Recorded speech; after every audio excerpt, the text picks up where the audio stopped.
team of teenagers with attitudes.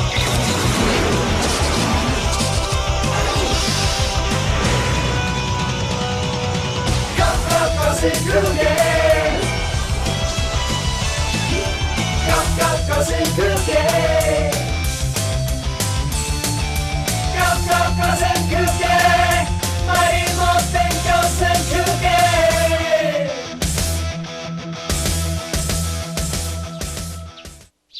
Once upon a time, during a certain morning in April...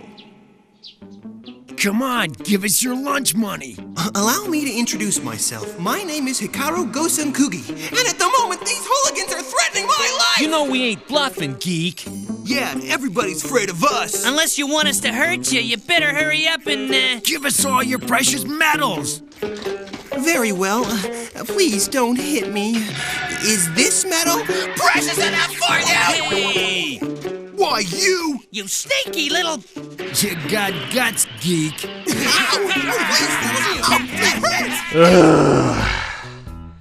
Another day. Once more being pushed around by bullies, and once more being rescued by RANMA Faashion. Gosunkugi was sick and tired of this routine. It happened nearly every day, and he was starting to wonder what was worse. The belittling and physical pain of being beaten and shaken down for his valuables, or having to depend on RANMA Faashion, his unwanted knight in shining armor.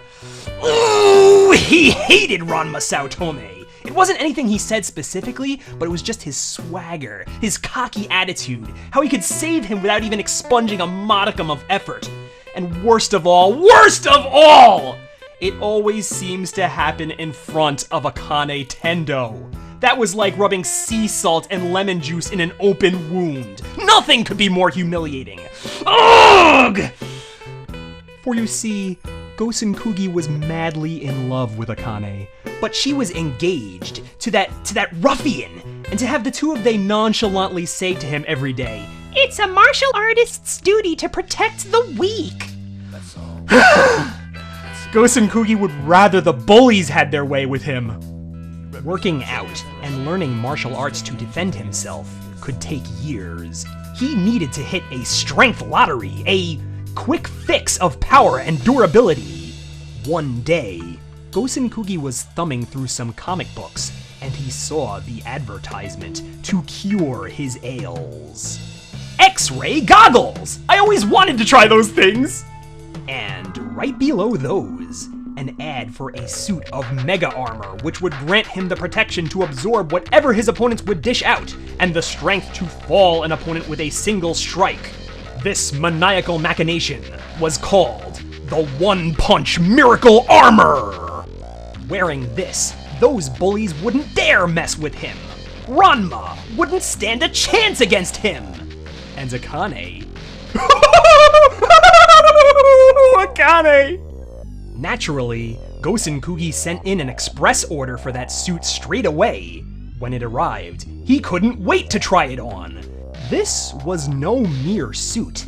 It was like a battle mech, oiled up, ready for slaughter, complete with that new electronic smell. How liberating it was. Now sure, it wasn't very fashionable, but it left Gosunkugi so filled with intestinal fortitude and newfound confidence, it's almost as if he could hear legions of followers singing his praise!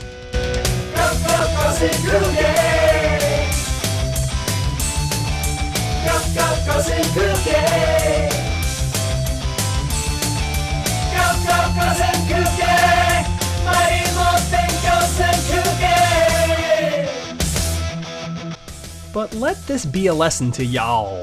When you buy a new complicated toy like this, it's best to read the instructions before you take it out the styrofoam.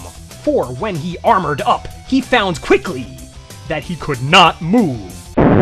The suit was so heavy, he couldn't stand up or even lift his arms. And the suit was firmly locked in place. He couldn't get it off even with outside help.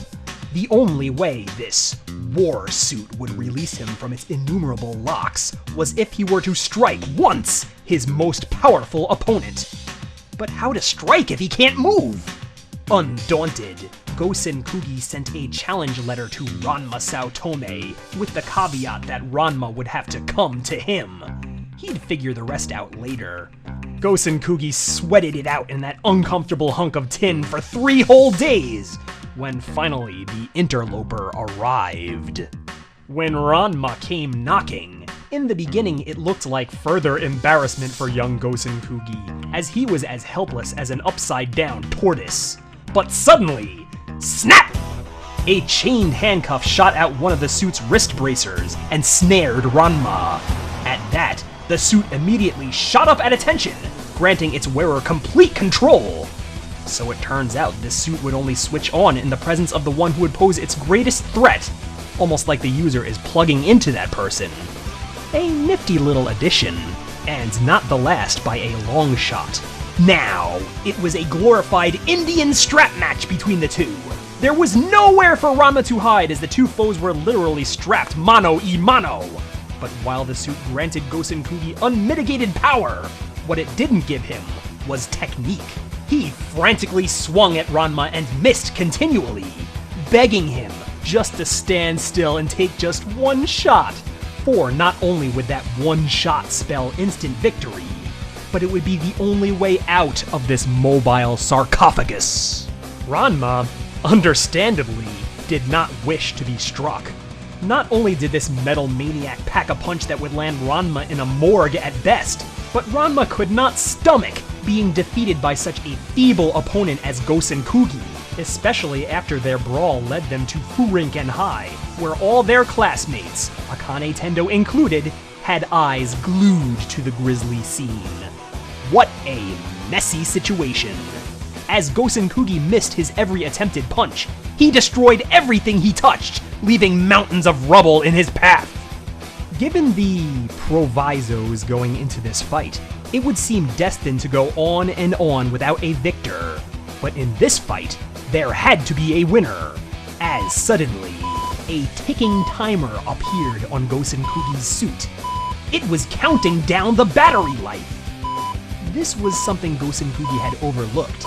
He figured he'd have beaten Ranma Saotome already. Once the battery counted down to 0, it was game over. For both of them! For this battery wouldn't just wither, die, and render the one-punch miracle armor inoperable. This battery was rigged to explode! And if this fight went on for just 5 more short minutes, the two combatants would go up in a dirge of fire and instant murder-death kill! There has to be a victor! Is there something being overlooked? Is there some kind of escape clause?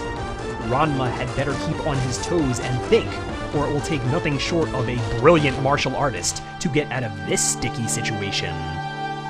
And as for Hikaru Gosunkugi, next time take my advice and go for the X-ray goggles. This is a Manga Month character profile. This profile was brought to you in part by JW Studios and by Shay.